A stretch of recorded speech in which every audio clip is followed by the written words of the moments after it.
KSG news for aspirants की शुरुआत Republic day की शुभकामनाओं के साथ। इससे जुड़े जो फैक्ट्स आपको हम बताने जा रहे हैं वो सभी जनरल स्टडी पेपर 1 के हिस्ट्री को कवर करते हैं। जानिए गणतंत्र दिवस का इतिहास, महत्व और रोचक तथ्य। भारत में हर साल 26 जनवरी को गणतंत्र दिवस यानी रिपब्लिक डे मनाया जाता है। इस साल देश 71वां गणतंत्र दिवस मना रहा है। 26 जनवरी 1950 को हमारे देश में संविधान लागू हुआ, जिसके उपलक्ष्य में हर साल 26 जनवरी को गणतंत्र दिवस के रूप में मनाया जाता है। एक स्वतंत्र गणराज्य बनने के लिए भारतीय संविधान सभा द्वारा 26 नवंबर 1949 को संविधान अपनाया गया और इसे 26 जनवरी 1950 को लागू किया गया। आइए समझते हैं गणतंत्र दिवस से जुड़े कुछ महत्वपूर्ण तथ्य। देश में राजपथ पर गणतंत्र दिवस के परेड यानी रिपब्लिक डे परेड आयोजित होती है। ये परेड 8 किलोमीटर की होती है और इसकी शुरुआत रायसीना हिल से होती है। उसके बाद राजपथ और इंडिया गेट से होते हुए ये लाल किले पर समाप्त होती है। 26 जनवरी 1950 को पहली गणतंत्र दिवस परेड राजपथ के बजाय तत्कालीन इरविन स्टेडियम, जिसका अब नाम है नेशनल स्टेडियम, यहाँ हुई थी। उस वक्त इरविन स्टेडियम के चारों तरफ चार दीवारी नहीं थी और उसके पीछे लाल किला साफ नजर आता था। 26 जनवरी 1950 को सुबह 10:18 पर भारत का संविधान लागू किया गया था। पूर्ण स्वराज्य दिवस यानी 26 जनवरी 1930 को ध्यान में रखते हुए भारत के संविधान को 26 जनवरी को लागू किया गया था। राष्ट्रगान के दौरान 21 तोपों की सलामी दी जाती है। 21 तोपों की सलामी राष्ट्रगान की शुरुआत से शुरू होती है और 52 सेकंड के राष्ट्रगान के खत्म होने के साथ पूरी हो जाती है। हर साल गणतंत्र दिवस पर राज्यों की झांकियां निकलती हैं, जिसका टीवी पर लाइव प्रसारण भी किया जाता है। गणतंत्र दिवस के मौके पर खास तौर पर झांकियां देखने के लिए कई लोग इंडिया गेट भी जाते हैं। इसके साथ ही गणतंत्र दिवस के अवसर पर वीरता पुरस्कार भी दिए जाते हैं। आज का अगला टॉपिक है राष्ट्रीय बाल पुरस्कार। ये टॉपिक जनरल स्टडी पेपर 2 के पॉलिटी से जुड़ा हुआ है। पीएम मोदी ने 25 जनवरी 2021 को PMRBP यानी प्रधानमंत्री राष्ट्रीय बाल पुरस्कार विजेताओं के साथ बातचीत की। भारत सरकार प्रधानमंत्री शक्ति बाल पुरस्कार के तहत बाल शक्ति पुरस्कार का आयोजन करती है। यह इनोवेशन, शैक्षिक उपलब्धियों, खेल, कला, संस्कृति, समाज सेवा और बहादुरी के क्षेत्र में असाधारण क्षमताओं और उत्कृष्ट उपलब्धि वाले बच्चों को प्रदान किया जाता है। इस वर्ष बाल शक्ति पुरस्कार की विभिन्न श्रेणियों के तहत देश भर के 32 एप्लीकेंट्स को PMRBP 2021 के लिए चुना गया है। अब बात करते हैं भारत में खोजी गई दुर्लभ चींटियों की 2 नई प्रजातियों के बारे में। ये न्यूज GS प्रीलिम्स और GS3 बायोडायवर्सिटी एनवायरनमेंट से संबंधित है। भारत में दुर्लभ चींटी जीनस की 2 नई प्रजातियों की खोज की गई है। केरल और तमिलनाडु में पाए जाने वाले चींटी जीनस ओकोरिया की प्रजातियां इस दुर्लभ जीन की डायवर्सिटी से संबंधित हैं। उनमें से एक केरल के पेरियार टाइगर रिजर्व में पाया गया, जिसका नाम एक प्रख्यात जीव विज्ञानी प्रोफेसर अमिताभ जोशी के सम्मान में ओकोरिया जोशी रखा गया। The newly discovered ant species with 10 segmented antennae establish an old world lineage that contains a species emerging as the only model organism among the ant subfamily। अब देखिए पुराने होते बांधों पर संयुक्त राष्ट्र की रिपोर्ट पर KSG explainer. General study paper 2 के इंटरनेशनल रिलेशन को ये कवर करता है। भारत के 1115 बांध करोड़ों लोगों के लिए बड़ा खतरा। दुनिया के जर्जर बांधों पर UN की खास रिपोर्ट आई है। भारत में 2025 में लगभग 1000 बड़े बांध लगभग 50 साल पुराने होंगे और दुनिया भर में इस तरह की पुरानी होती संरचनाएं बढ़ते खतरे का कारण बन सकती हैं। संयुक्त राष्ट्र की रिपोर्ट में कहा गया है कि साल 2050 तक दुनिया की ज्यादातर आबादी नदियों की डाउनस्ट्रीम के किनारे पर बसी होगी। इसके चलते 20वीं सदी में बने हजारों पुराने बांधों से उन्हें भारी खतरा होगा। Ageing water infrastructure in emerging global risk शीर्षक वाली ये रिपोर्ट संयुक्त राष्ट्र और कनाडा के institute for water, environment and health ने मिलकर तैयार की है। रिपोर्ट में कहा गया है कि दुनिया में हजारों बांध 2025 तक 50 वर्ष या इससे ज्यादा पुराने हो जाएंगे। यह समय सीमा किसी भी बांध के लिए काफी होती है। रिपोर्ट में बताया गया है कि दुनिया में कुल 58,700 बांधों में से ज्यादातर का निर्माण सन 1930 से 1970 के बीच हुआ है। इन्हें 50 से 100 साल के लिए बनाया गया था। इस रिपोर्ट से जुड़े कुछ इंपॉर्टेंट फैक्ट्स भी समझ लीजिए। कंक्रीट से बना बांध 50 साल के बाद पुराना हो जाता है, इसीलिए दुनिया के हजारों बांध इस समय खतरनाक स्थिति में पहुंच गए हैं। उनकी दीवार टूटने का खतरा भी पैदा हो गया है। ज्यादा पुराने बांध के रखरखाव और उनकी मरम्मत का खर्च तो बढ़ता ही है, उनकी जल भंडारण क्षमता भी कम हो जाती है और उनकी प्रभावशीलता भी कम हो जाती है। बहुत से बांध कई दशक पहले जब बनाए गए थे तब उनके आसपास आबादी नहीं थी, लेकिन अब बांधों के आसपास ही नहीं, उनकी डाउनस्ट्रीम में बहने वाली नदियों के किनारे पर भी बड़ी आबादी बस चुकी है। ऐसे में बांध टूटने की स्थिति में बहुत बड़ी आबादी तबाही का शिकार हो सकती है। विश्लेषण में USA, France, Canada, India, Japan, Zambia और जिम्बाब्वे में बने बांधों के डीकमिशनिंग या एजिंग के स्टडीज शामिल हैं। रिपोर्ट के अनुसार दुनिया में 20वीं शताब्दी के मध्य में एक और बड़ी बांध निर्माण क्रांति की संभावना नहीं है, लेकिन पुराने होते बांधों में अनिवार्य रूप से उनकी उम्र दिखाई दे रही होगी। कुल बांधों के 55% यानी 32,716 बांध 4 एशियाई देशों चीन, भारत, जापान और दक्षिण कोरिया में बने हुए हैं। इनमें से ज्यादातर जल्द ही 50 साल से ज्यादा पुराने हो जाएंगे। अफ्रीका, दक्षिण अमेरिका और पूर्वी यूरोप के कई बड़े बांधों का भी यही हाल है। वहां भी काफी मात्रा में पुराने बांध हैं। दुनिया भर में बड़े बांधों के पीछे संग्रहित पानी की विशाल मात्रा 7,000 से 8,300 क्यूबिक किलोमीटर होने का अनुमान है। The problem of aging large dams today confronts a relatively small number of countries. 93% of all the world's large dams are located in just 25 nations. आइए अब समझते हैं भारत की स्थिति। भारत में 1,115 से ज्यादा बड़े बांध हैं, जो साल 2025 में लगभग 50 वर्ष पुराने होंगे, और देश में 4,250 से ज्यादा बड़े बांध साल 2050 में 50 वर्ष से भी ज्यादा पुराने होंगे और 64 बड़े बांध 2050 में 150 वर्ष से भी ज्यादा पुराने हो चुके होंगे। रिपोर्ट में कहा गया है कि भारत के केरल में मुल्ला पेरियार बांध 100 साल पहले बनाया गया तो लगभग 3.5 मिलियन लोग खतरे में हैं। The dam in a seismically active area shows significant structural flaws and its management is a continuous issues between Kerala and Tamil Nadu states. अगली खबर है कि गाय के गोबर के चिप्स सीजियम रेडियो एक्टिविटी को कम करते हैं। जनरल स्टडी पेपर 3 के इंफॉर्मेशन एंड कम्युनिकेशन टेक्नोलॉजी से यह खबर जुड़ी हुई है। Cow dung chip reduced harmful radiation emitted from mobile phones to widespread outrage by the scientific community. The Rashtriya Kamdhenu Ayog has come up with scientific evidence to back the claim.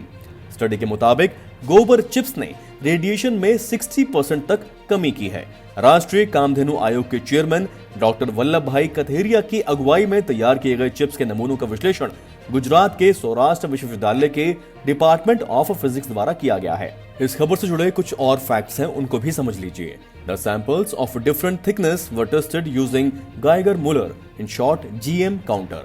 इस प्रयोग के लिए न्यूक्लियोनिक्स GM counting system GC601A उपकरण का इस्तेमाल किया गया। The radioactive source used for this experiment was a cesium CS137 at the applied voltage 450 constant. A Geiger-Müller counter is a radiation detection and measuring instrument. According to the test report, the experiment was carried out under a controlled condition and without any substance between the radioactive source and detector. उसके बाद अलग अलग मोटाई के गोबर के नमूनों को स्रोत और डिटेक्टर के बीच एक एक करके रखा जाता रहा और डिटेक्टर्स में गिना जाता था। The count per 100 seconds were in the range of 325 and 361 according to the report, depending on the thickness of cow dung. Without any cow dung chip, the radiation reading was 798 counts per 100 second. आइए कुछ flashback की बात करते हैं। अक्टूबर 2020 में cow dung chip का अनावरण किया गया और नोट किया गया कि मोबाइल फोन से निकलने वाले विकिरण को कम कर सकता है। कई वैज्ञानिकों और विज्ञान शिक्षकों ने तब इस दावे के लिए वैज्ञानिक प्रमाण मांगे थे। The test concludes that cow dung can absorb up to 60% of radiation. अगला टॉपिक है नेशनल वोटर्स डे, जो 25 जनवरी को मनाया जाता है। ये जानकारी जनरल स्टडी पेपर 2 के पॉलिटी से संबंधित है। इलेक्शन कमीशन ऑफ इंडिया ने 25 जनवरी 2021 को 11वां राष्ट्रीय मतदाता दिवस यानी नेशनल वोटर्स डे मनाया। भारतीय निर्वाचन आयोग के स्थापना दिवस के मौके पर 2011 से हर साल 25 जनवरी को राष्ट्रीय मतदाता दिवस मनाया जाता है। The main purpose of the National Voter Day celebration is to encourage facilitate and maximize enrollment, especially for the new voters. The theme for this year's National Voters Day is Making Our Voters Empowered, Vigilant, Safe and Informed. इस आयोजन के दौरान राष्ट्रपति ने वर्ष 2020-21 के लिए राष्ट्रीय पुरस्कार प्रदान किए और ECI के वेब रेडियो हेलो वोटर्स का शुभारंभ किया। ECI के वेब रेडियो हेलो वोटर्स के बारे में भी जान लीजिए। ये ऑनलाइन डिजिटल रेडियो सेवा मतदाता जागरूकता कार्यक्रमों को स्ट्रीम करेगी। इलेक्शन कमीशन ऑफ इंडिया की वेबसाइट पर एक लिंक के माध्यम से एक्सेसिबल होगा। रेडियो हेलो वोटर्स की प्रोग्रामिंग स्टाइल लोकप्रिय FM रेडियो सेवाओं से मेल खाने के लिए प्लान की गई है। ये देश भर से हिंदी, अंग्रेजी और क्षेत्रीय भाषाओं में गीत, नाटक, चर्चा, स्पॉट, चुनाव की कहानियों आदि के माध्यम से चुनावी प्रक्रियाओं की जानकारी और शिक्षा प्रदान करेगा। इसके साथ ही बेस्ट इलेक्टोरल प्रैक्टिसेस के लिए नेशनल अवार्ड के बारे में भी जान लीजिए। इन्हें राज्य और जिला स्तर के अधिकारियों को विभिन्न क्षेत्रों जैसे चुनाव प्रबंधन के दौरान IT पहल, सुरक्षा प्रबंधन, कोविड-19 के दौरान चुनाव प्रबंधन, सुलभ चुनाव और मतदाता जागरूकता और आउटरीच के क्षेत्र में योगदान के लिए उत्कृष्ट प्रदर्शन के लिए सम्मानित किया जाता है। मतदाताओं को जागरूक करने में बहुमूल्य योगदान के लिए नेशनल आइकन्स, CSOs और मीडिया ग्रुप्स जैसे इंपॉर्टेंट स्टेक होल्डर्स को भी नेशनल अवार्ड दिए जाते हैं। अगली खबर 5G एयरवेव से जुड़ी हुई है। ये जनरल स्टडी पेपर 3 के इंफॉर्मेशन एंड कम्युनिकेशन टेक्नोलॉजी से संबंधित है। CCI यानी the competition commission of India ने सरकार से आग्रह किया है कि कर्ज से भरे दूरसंचार क्षेत्र में भारी वित्तीय तनाव के बीच पर्याप्त 5G एयरवेव की नीलामी अफोर्डेबल रेट्स पर करती जाए। Otherwise, it said, the more profitable telecom operators could end up enjoying an unfair edge in deploying the fast mobile broadband technology in the country and make the 5G market uncompetitive. Creating a competitive 5G market is crucial for the ultra-fast wireless broadband technology to work in India, which would require assignment of ample 5G airwaves at a reasonable cost to ensure the capital market stays interested in funding such network upgradation and expansion, including acquisition of a 5G spectrum. The Telecom Regulatory Authority of India, the Department of Telecommunication and the Future Data Protection Authority calling for stronger informal lines of communications to ensure more robust and consistent regulatory decisions in future. Spectrum allocation will be key to the successful launch of 5G services in India, but the current financial health of the telecom sector could result in an uneven speed of 5G adoption by operators, and the more profitable ones are likely to be faster off the block than the weakened debt-ridden operators, the CCI said. आइए spectrum नीलामी के बारे में समझते हैं। Cell phone और wireline telephone जैसे उपकरणों को एक दूसरे से जोड़ने के लिए सिग्नल्स की आवश्यकता होती है। ये सिग्नल एयर वेव पर किए जाते हैं, जिन्हें किसी भी प्रकार के इंटरफेरेंस से बचने के लिए डेजिग्नेटेड फ्रीक्वेंसीज पर भेजा जाना चाहिए। केंद्र सरकार देश की भौगोलिक सीमाओं के भीतर सार्वजनिक रूप से उपलब्ध सभी संपत्तियों की मालिक है, जिसमें एयर वेव भी शामिल है। सेल फोन, वायरलाइन टेलीफोन और इंटरनेट उपयोगकर्ताओं की संख्या में विस्तार के साथ समय समय पर सिग्नल्स के लिए ज्यादा स्पेस प्रदान करने की आवश्यकता होती है। इन्हीं एयरवेव्स को स्पेक्ट्रम कहा जाता है, जो उन बैंड्स में सब डिवाइडेड होती हैं, जिनमें अलग अलग फ्रीक्वेंसीज होती हैं। ये सभी एयरवेव एक निश्चित अवधि के लिए बेची जाती हैं, जिसके बाद उनकी वैधता खत्म हो जाती है। ये आमतौर पर 20 वर्षों के लिए निश्चित की जाती है। तेजस एयरक्राफ्ट पर एक न्यूज अपडेट है, जो जनरल स्टडी पेपर 3 के डिफेंस टेक्नोलॉजी से संबंधित है। हिंदुस्तान एरोनॉटिक्स लिमिटेड के चेयरमैन और मैनेजिंग डायरेक्टर R माधवन ने 24 जनवरी 2021 को बताया है कि भारतीय वायुसेना को तेजस लाइट कॉम्बैट एयरक्राफ्ट यानी LCA की 48,000 करोड़ रुपए की डील की डिलीवरी मार्च 2024 से शुरू हो जाएगी। 83 जेट्स की टोटल सप्लाई पूरा होने तक लगभग 16 एयरक्राफ्ट सालाना उतारे जाएंगे। इस खबर से जुड़े कुछ याद रखने लायक इंपॉर्टेंट फैक्ट समझ लीजिए। कई देशों ने तेजस एयरक्राफ्ट की खरीद में गहरी दिलचस्पी दिखाई है और अगले कुछ वर्षों में पहला एक्सपोर्ट ऑर्डर आने की भी उम्मीद है। तेजस मार्क 1A जेट में चीन के JF-17 लड़ाकू विमानों की तुलना में सुपीरियर परफॉर्मेंस लेवल है, क्योंकि इसका इंजन, रडार सिस्टम और इलेक्ट्रॉनिक वॉरफेयर सूट बेहतर हैं और ये सभी खूबियां इसे ओवरऑल सुपीरियर बनाती हैं। सबसे बड़ा अंतर है एयर टू एयर रिफ्यूलिंग, जो प्रतियोगी विमान में मौजूद ही नहीं है। The Tejas Mk-1A will be equipped with an active electronically scanned array radar, beyond visual range missile, electronic warfare suite and air-to-air refueling system. IAF ने पहले ही 40 जेट्स के अपने शुरुआती आदेश के तहत तेजस विमानों के एक बैच को शामिल कर लिया है। Let's have a look onto the flashback. The Cabinet Committee on Security, chaired by Prime Minister on 13th January 2021, approved the 48,000 crore rupees deal to procure 73 Tejas Mk1A variants and 10 LCA Tejas Mk1 trainer aircraft from the HAL to boost the Indian Air Force combat power. In May last year, Finance Minister Nirmala Sitharaman rolled out several reform measures for the defense sector, including making separate budgetary outlay to procure Indian-made military hardware, increasing FDI limit from 49% to 74% under the automatic route, and generating a year-wise negative list of weapons which won't be imported.